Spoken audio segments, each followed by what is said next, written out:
1 in 2 of us will get cancer. It's a disease that touches every family in Britain. I've just had really fantastic news that a year on, there's still no evidence of tumour in my lung. It shrank and it hasn't grown back. Panorama has spent the last 18 months on the front line in the fight against the disease. This is an unprecedented time of progress in the history of cancer medicine and cancer research. At the Royal Marsden Hospital in London, patients given just months to live are keeping cancer at bay for years. 5 years ago, before the Marsden, I thought that was it. And, you know, they've given me a good 4 years so far. I do all the things I want to do. I have my friends and I go to other people's funerals. Advances in genetics are delivering a new generation of smarter cancer drugs. I'm taking a drug that doesn't have a name, but it's some letters and numbers. I think it's LDK378. We told her in the clinic, really, she is a miracle child. Leading scientists at the Institute of Cancer Research see this as a game-changing moment.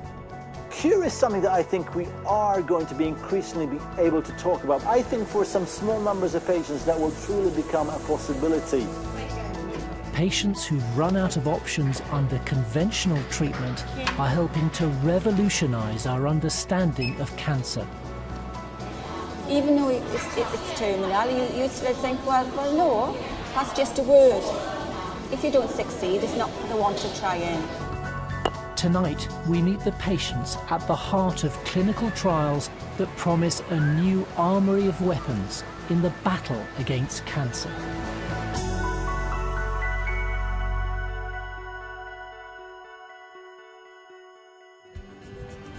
So you've got to write a complaint letter. Whatnot about how to be rude, how to get your point across. More than 7,000 women a year in the UK are told they have ovarian cancer. Tammy from Bath is one of them. Mum to Edie, she was diagnosed in 2004 when she was just 30. So they removed the ovary because they thought it was a cyst in it, but obviously when they took it out, they found the disease. I was then given 3 sessions of chemotherapy to do some shrinkage, and then I had a debulking surgery where they removed bits of my bowel, my ovary. I mean, they did say after that surgery that I was clear. Surgery and radiotherapy are the main weapons used to successfully treat localized cancers, helping thousands of patients a year to overcome the disease. Once a cancer has spread, chemotherapy drug treatment becomes vital in trying to keep the disease in check. Yet despite 18 sessions of chemotherapy, Tammy's cancer kept returning and spreading. And physics. And then when it came back again, they tried a different kind of chemo, which it continued to grow through that.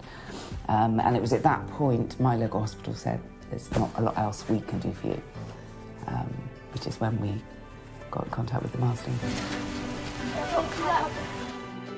Now, thanks to pioneering drug treatments, her disease is being kept in check. Pills she simply takes at home morning and night have replaced and outperformed conventional chemotherapy. It's also personalised medicine. The experimental drugs MEC 162 and BIL 719 are designed for patients with specific genetic mutations in their cancer. She's monitored at one of the hospital's 2 sites. I'm just doing the what we call drug accountability. It's where we just count the drugs and check that the right amount of drugs are missing for the amount of days that the patient's dosed for, because they need to check when the empties are sent back down to pharmacy that our numbers all add up. Your numbers usually add up? They do, don't they? Yeah. Very good. I do, yeah, apart from that one I dropped under the fridge. Oh, yeah. You found it. I think I did, yeah. Tammy has come to meet Professor Johan de Bono. He's in charge of nearly 40 early drug trials run through a unique partnership between the Institute of Cancer Research and the Royal Marsden. Okay. The doctors are both research scientists and clinicians, dividing their time between the ICR laboratories and the hospital. How are you? You okay? Yeah, not too bad, thank you. Well, the results from today are back. Your blood tests are looking fantastic. They're looking really pretty good. The last scan was clearly stable, so you know the key thing is this next scan in 2 weeks' time. I mean, there is still some disease there, but it seems to be controlled. So this current trial of these 2 pills, has that been much different regarding side effects to the previous trial of the other 2 pills that we gave you? Yeah, I mean, the skin rashes definitely, and the tiredness on this one is worse. Is worse. Okay. But compared to chemo and all the side effects from that, This is okay. This is easy. I think that's really it for today. The scans are in 2 weeks. That scan obviously is key. We keep going as long as those scans are stable. If he says it's stable and he's happy with the scan, then I am. You think you always worry that they're going to say something you don't think they're going to say. But now I'm over the moon. I think fingers crossed for the scan. Carry on, and yeah, it's great.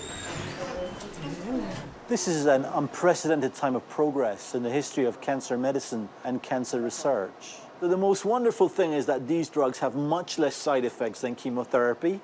Unlike chemotherapy, these drugs are largely oral tablets. You can go home and take them every day. The key to this new generation of cancer drugs is our greater understanding of human genetics. A revolution in DNA sequencing has meant that we can map the disease faster, cheaper, and in greater detail than ever. Cancer is caused when genes in healthy cells mutate, leading to uncontrolled cell growth. Conventional drug chemotherapy is a blunt instrument. It kills rapidly dividing cancer cells, but also damages healthy tissue. A new generation of targeted cancer drugs work differently. They're designed to home in and block changes within the cancer cells which drive tumor growth. By targeting them, the cancer cell cannot function and dies. The holy grail for us in cancer research and cancer medicine is to develop drugs that actually have the ability to spare the normal cell, causing minimal side effects, and killing selectively the tumor cell. Sophie is just 10 years old and one of the hospital's youngest patients.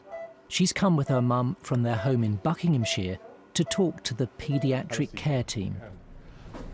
Well, how has the last 3 weeks been? She was sick last week on Sunday, and we took her temperature and it was quite high, so we rang here. Right, yeah. To get some advice as to what to do, and they told us to go down to Stoke, which we did, so she was taken in there. And that was just for a few hours, that's right? If that, yeah, really, right, yeah. So you're really back to normal now? Yes. Right, okay, yeah. It's obviously you've lost a bit of weight, you have, yeah, which is... Appetite has been quite suppressed. Yeah. And just probably make sure that your diet is really as optimal as it can be. You know, so get a dietitian to see. Although cancer is rare at Sophie's age, the Royal Marsden treats 170 children a year. Her cancer is especially unusual and aggressive. Sophie has this tumor called IMFT or IMT, which was growing in her chest. A large amount of tumor tissue growing around her lungs and the breathing tubes in a very sensitive area in her chest. The failure to treat that condition would have been incompatible with life. Sophie's cancer was diagnosed nearly 2 years ago after she became seriously ill with pneumonia. Doctors initially thought the shadow on her lungs was a cyst or even TB. Finally, they said she would need major surgery. A couple of days after, they said, no, actually, it's this very rare type of tumour, which is why they didn't get the diagnosis right, and that they would have to remove her lung. What was going through your minds during all that? Indescribable. It was hell. It was, yeah. Just sort of lurching from one extreme to the another. That one's the special one, which only people on the trial get. And then 2.